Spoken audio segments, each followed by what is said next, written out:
Si è giocato martedì 9 ottobre l'anticipo dei 32esimi di finale del Trofeo Regione Veneto di seconda categoria, che vedeva scendere in campo le squadre del Pozzo ed Olimpica Dossobuono.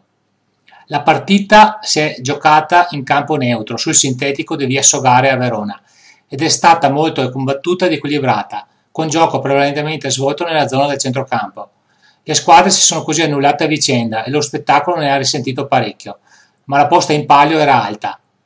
Possesso palla a favore dei giallorossi del Dossobuono, che però non hanno trovato la via del gol. Così i ragazzi di mister Simone Ronconi, al 10° della ripresa, hanno sfruttato una delle poche occasioni siglando con Sirianni il rigore concesso dal direttore di gara.